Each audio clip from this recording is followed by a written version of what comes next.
નમસ્કાર, હું છું વિક્રમ વકીલ અને આપ જોઈ રહ્યા છો હોટલાઇન ન્યૂઝ. 16મી જાન્યુઆરીએ જાણીતા એક્ટર સૈફ અલી ખાનના ઘરમાં ઘૂસીને એની પર ચાકુથી હુમલો થયો હતો. એ તો બહુ જ જાણીતી ઘટના છે. હવે તો સૈફ અલી ખાનને રજા પણ મળી ગઈ છે, પરંતુ જે પોલીસ ઇન્વેસ્ટિગેશન થયું અને જે વાતો એક પછી એક બહાર આવવા માંડી એ ઘણી બધી શંકાઓ ઊભી કરે છે. આ વાત દેખાય છે એટલી સીધી નથી. સૈફ અલી ખાન વિશે કહ્યું એક એવો મોટો સુપરસ્ટાર પણ નહોતો કે નથી એટલો સારો એક્ટર. ભલે મનમોહનસિંહ વડાપ્રધાન હતા ત્યારે એને એમની મા શર્મિલા ટાગોરની ઓળખાણને કારણે પદ્મશ્રી મળ્યો હતો, ત્યારે પણ બહુ હાસ્યાસ્પદ લાગતું હતું. આટલા ઓર્ડિનરી અભિનેતાને પદ્મશ્રી જે એવોર્ડ મળે એ એકદમ દુઃખની વાત કહેવાય. એ વાત જવા દઈએ, પણ આ જે હુમલો થયો ત્યાર પછીની જે ઘટનાક્રમ છે, જે બાંગ્લાદેશીને પકડવામાં આવ્યો અને સરકાર સામે કોંગ્રેસે ટીકા કરી કે ભાઈ બાંગ્લાદેશીઓને ઘૂસણખોરી બોર્ડરથી થાય છે, બીએસએફ જવાબદાર છે, વગેરે વગેરે. Apart from that, Saif Ali Khan બાબતમાં આખી વસ્તુ દાળમાં કંઈક કાળું હોય એવું કેમ લાગ્યા કરે છે, એ વિશે આજે આપણી સાથે વાત કરશે જાણીતા પત્રકાર હિમાંશુભાઈ ભટ્ટ. હિમાંશુભાઈ, આપનું સ્વાગત છે. હિમાંશુભાઈ, સૈફ નમસ્કાર. અલી ખાનની ઘટના બની, એમની પર હુમલો થયો, ચાકુનો ઘા થયો અને આજે તો એના જે વિડીયો જોયા હોસ્પિટલમાંથી રજા આપે તે તો જાણે કે સ્વિટ્ઝરલેન્ડ ફરીને આવ્યો એટલા તાજા માદા લાગતા હતા. અને સ્પાઇનલ કોર્ડમાં આટલો મોટો ચાકુનો ઘા હોય તો માણસ આટલી ચાલી પણ ન શકે, ઉભો પણ ન રહી શકે. તો એકદમ દાદાગીરીની જેમ ચાલતા હતા, એટલે જોઈને પણ ઘણી નવાઈ લાગી ઘણાને. હવે તમે જે કીધું ને દાળમાં કંઈ કાળું લાગે છે, વિક્રમભાઈ, હું એમ કહીશ આખી દાળ જ કાળી છે. કંઈક બતાવવામાં કંઈક આવી રહ્યું છે, એટલે દેખાઈ કઈ રહ્યું છે. તો તમે જે કીધું કે સ્પાઇનલ કોર્ડ પર ચાકુનો ઘા લાગ્યો હોય તે માણસ સીધો ચાલી નહીં શકે, મેડિકલી જોઈએ તો મસ્ત ચાલતા દેખાય છે. એટલે ઈજાની વાત તો જવા દઈએ, આપણે હુમલો થયો એની જ વાત કરીએ ને તો એમાં મેં એટલે જ કહ્યું કે આખી દાળ કાળી છે અંદર. મને તો જે દેખાય છે કે બે વસ્તુઓ ચાલી રહી છે અને દર્શકોને આ બંને થિયરી જાણવા જેવી છે. પહેલી થિયરી શું છે? પકડાયું કોણ છે વટે? બાંગ્લાદેશી મુસ્લિમ. શરૂઆત શેનાથી થઈ હતી જ્યારે એની પર હુમલો થયો ત્યારે? કે કુમાર વિશ્વાસે આમ કીધું, હા. એક હિન્દુ હિન્દુ કવિએ આમ કીધું, અને એક પાછું ભગવો ત્રાસવાદ ફેલાઈ રહ્યો છે દેશમાં, એ કહેવાનો પ્રયત્ન થયો. એ વસ્તુ એસ્ટાબ્લિશ કરવાનો પ્રયત્ન થયો. ટાર્ગેટ સૈફ અલી ખાન જ કેમ? અક્ષય કુમાર કેમ નહીં? કોઈ હિન્દુ અભિનેતા કેમ નહીં? કોઈ મુસ્લિમ જ કેમ?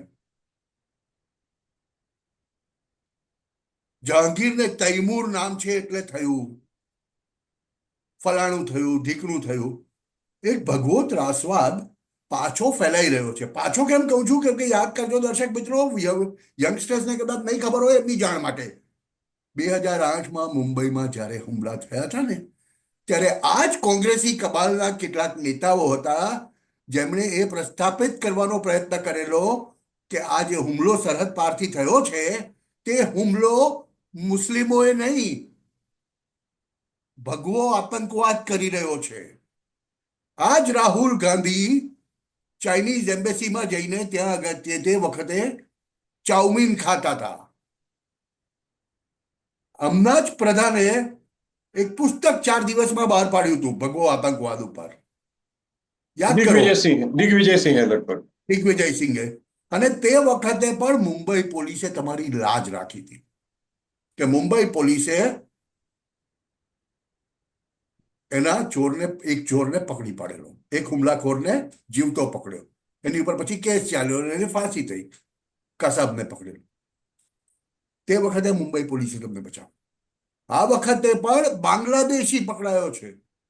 આ વખતે તો મને નવાઈ લાગી જ્યારે હું ઇન્વેસ્ટિગેટિવ રિપોર્ટ વાંચતો હતો કે પોલીસે પકડ્યા પછી એને હુમલો કઈ રીતે કર્યો, આ કઈ રીતે કર્યો, એનું આખું રિકન્સ્ટ્રક્શન કરવાની જગ્યાએ જે પકડાયો હુમલાખોર, તે હુમલાખોરની આઈડેન્ટિટી કોણ, એનું બેકગ્રાઉન્ડ શું, ક્યાંથી આવે છે, એના ભાઈ બહેન કોણ, કેટલા વર્ષો ક્યાં ભારતમાં હતો, એ બધું જાણી ખાધું.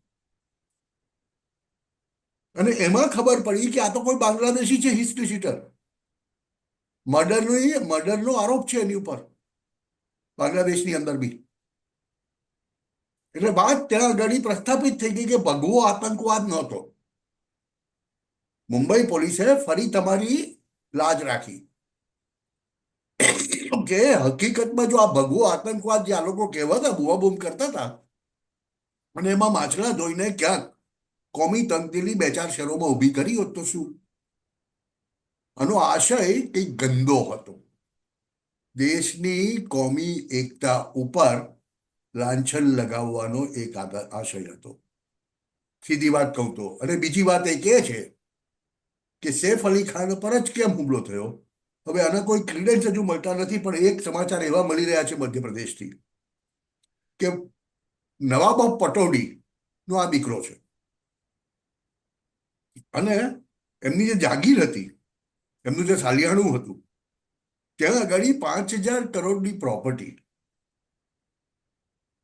પચાવી પાડેલી, કહેવાતી પ્રોપર્ટી મધ્યપ્રદેશ સરકાર પાછી લેવા જઈ રહી છે. એટલે કંઈક કવરઅપ માટે કંઈક જોઈએ કરીને આ કંઈક થયું છે. આ વાત પણ કેટલી સાચી છે હજુ સુધી કોઈ તથ્ય પુરવાર નથી થયું, પણ દર્શકોને હું અત્યારની સ્થિતિ હું જણાવી રહ્યો છું. બીજી વસ્તુ એ કે સૈફ અલી ખાન, તમે કહો ને સૈફ અલી ખાન પર જ હુમલો કેમ? મારો સવાલ એ છે કે તમે ઘરમાં રહેતા હોય, દરેક બાળકની એક નેની હોય, એટલે તૈમૂરની એક નેની હતી, પેલા જહાંગીરની એક નેની હતી, તો એની માં ક્યાં હતી? જે જે જે કમરાની અંદર હુમલો થાય ત્યાં સૈફ અલી ખાનને જ કઈ રીતે ખબર પડી? કરીના કેમ નહોતી ત્યાં આગળ? સીધો સવાલ છે. પેલી નૈનીએ બુઆબૂમ કરી કે સૈફ અલી ખાન જ કેમ દોડી ગયો? એટલે ક્યાંક કશું તમે કહો ને, મને તો ડર એ લાગે છે કે પૂરેપૂરી દાળ જ કાઢી હતી. ત્રીજી એક વસ્તુ કહી દઉં દર્શક મિત્રો, કોઈને ખ્યાલમાં નહીં આવ્યો હોય, આટલા વર્ષો થઈ ગયા એ ઘટનાને, પણ પેલું બ્લેક બક વાળો જે ઇન્સિડન્ટ હતો ને સલમાન ખાનનો, સલમાન ખાન ગાડો. નાળિયાર, એ સાહેબ પાર્ટીમાં એ જે આખી પાર્ટી ગયેલી ને શિકાર કરવા, જે કાળા હરણ પણ ને ઠાર કરીને કાળા સલમાન હરણ પર ખાને, હુમલો થયેલો એ અને સલમાન ખાન એને કારણે આપણે લોરેન્સ બિશ્નોઈ એની પાછળ પડી ગયો છે. પણ એ પાર્ટીમાં એટલે એ ગેંગમાં Saif Ali Khan was also a member. બરાબર છે, રાઈટ. એટલે એ બધી ઘણી બધી બાબતો છે. આ લાગે છે એટલું સહેલું નથી. હા, એ વાત ચોક્કસ છે કે સૈફ અલી ખાનને ચાકુના ઘા લાગ્યા, પણ એટલા બધા ગંભીર બી કઈ નથી લાગ્યા. સુપરફિશિયલ ઘા હશે તો આજે 5મા દિવસે આવી રીતે બહાર નીકળી. અને તમે કહ્યું તેમ સ્વિટરલેન્ડમાં ફરીને આવતા હોય એ રીતે પૈસા બસતા હસતા બહાર જાય. મારા કહેવાનો અર્થ એ છે કે અત્યારે મુંબઈના બોલિવૂડમાં ઘણું બધું મોટું ક્લીનઅપ ઓપરેશન ચાલી રહ્યું છે. જે તમે આજથી 2 મહિના પહેલા સલમાન ખાનના ઘરની બહાર જે પ્રકારે સિક્યોરિટી હતી તેને અને આજે જઈને જોઈ આવો,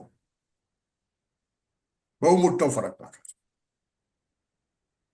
બિશ્નોઈ, કોઈ લોરેન્સ બિશ્નોઈનું નામ દે છે, કોઈ કાનું નામ દે છે. કેટલાક એવા તત્વો છે, આ જેહાદી લેફ્ટિસ્ટ લિબરાન્ડો, LCM કબાલ, તે ભગવા આતંકવાદની વાત કરે છે.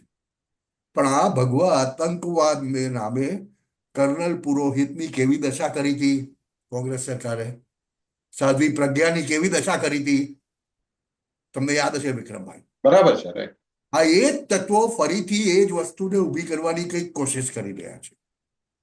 આ તો સારું છે કે અત્યારે ધર્મ પ્રત્યે સંવેદનશીલ સરકાર છે દેશની અંદર. પણ વિચાર કરો કે એ રીતે મનમોહન સિંહની કોંગ્રેસની એ વખતની સરકાર હોત તો અત્યારે આવી ઘટના બની હોત તો શું થયું હોત? બીજા કોઈ કર્નલને કે બીજા કોઈ સાધ્વીને ઉચકી લેવામાં આવ્યો હોય. યસ, અહીંયા કુમાર વિશ્વાસને બનાવવાનો પ્રયત્ન કર્યો હતો એ લોકોએ, પણ મુંબઈ પોલીસે તમારી લાજ રાખી છે બીજી વખત, અને મુંબઈ પોલીસે આરોપી પકડી પાડ્યો છે. અને જેના ઉપરથી ખબર પડી કે આમાં ધાર્મિક જનૂન વાળું કંઈ હતું જ નહીં, ધાર્મિક કારણ કોઈ હતું જ નહીં, કે હુમલો કરનાર પોતે એક બાંગ્લાદેશી ક્રિમિનલ છે અને ઇલીગલી ભારતમાં આવેલો છે, તો he should be thrown out. આવા તો હજારો બરાબર. બાંગ્લાદેશી ઇલીગલ છે. ભારત ના, હવે નાખી હવે મને લાગે છે કે મહારાષ્ટ્ર સરકારે આ બધા ઇલીગલ બાંગ્લાદેશીઓને પકડવાનું કામ ચાલુ કર્યું છે. સૈફ અલી ખાન પર હુમલો થયો અને આરોપી પકડાયો એ પહેલેથી આ કામગીરી ચાલુ છે. અને ખાસ મુંબઈમાં તો ખાસ જરૂરી છે, કારણ કે લાખોની સંખ્યામાં આવી ગયા છે આ બધા બાંગ્લાદેશીઓ અને રોહિંગ્યા. અને મુંબઈ મુંબઈની આખું વાતાવરણ ખરાબ ડેમોગ્રાફી થઈ બદલી રહ્યું છે રહ્યા છે એનાથી. સાહેબ. ડેમોગ્રાફી પણ બદલી વિક્રમભાઈ, રહ્યા છે. અને તકલીફ એ છે કે આ લોકોને કોઈ જવાબદારી છે નહીં. એમનું સાચા નામ એડ્રેસની કોઈને ખબર નથી. એમની પાસે કોઈ આઈડેન્ટિટી પ્રૂફ નથી. એટલે આ તો મારે એની તલવાર જેવું છે. અરે વિક્રમભાઈ, આ તો ચોખ્ખી વાત છે. આ એક એક તમે જે કહ્યું ને કે દેવેન્દ્ર ફડણવીસની સરકાર બેઠી ને તે દિવસથી આખા મહારાષ્ટ્રમાં ઇન્ક્લુડિંગ મુંબઈ બાંગ્લાદેશી ઇલીગલ્સ અને રોહિંગ્યાસને આઈડેન્ટિફાઈ કરીને શોધવાની કામગીરી ચાલી રહી છે. આ એનો એક સામો જવાબ છે. જે ઇલીગલ નાગરિકોને બાંગ્લાદેશીઓને ભારતમાં ઘુસાડવાનું કામ કરતી ટોળકીઓ છે, જેને રાજકીય પ્રોટેક્શન મળી રહ્યું છે કેટલીક પોલિટિકલ પાર્ટીઝ પર, આ એમના તરફથી કરાઈ રહેલી કાર્યવાહી છે સામેની. It's an answer to this. કેમ કે સરકાર ઇલીગલ બાંગ્લાદેશીઓ અને રોહિંગ્યાઓને શોધી રહી છે, એટલે એના જવાબ રૂપે આ પ્રકારની ઘટના કરીને કોમી છમકલું કરાવવાનો પ્રયત્ન થઈ રહ્યો છે. આ એ બહુ ચોખ્ખું સાચી દેખાય વાત છે. સાચી વાત હિમાંશુભાઈ. અને મને લાગે છે કે આવનાર દિવસોમાં પણ આવી ઘટનાઓ વધુ બનશે, અને નહીં બને તો આપણો આભાર માનવો જોઈએ ખરેખર તો મુંબઈ પોલીસનો. આ બાબતે જોડાયા અને ખૂબ સુંદર માહિતી આપી. થેન્ક યુ વેરી મચ હિમાંશુભાઈ. છે. નમસ્કાર. આવા પ્રકારના વિડીયો તમને જોવા ગમતા હોય તો હોટલાઇન ન્યૂઝ ચેનલને લાઇક, શેર અને સબસ્ક્રાઇબ કરો.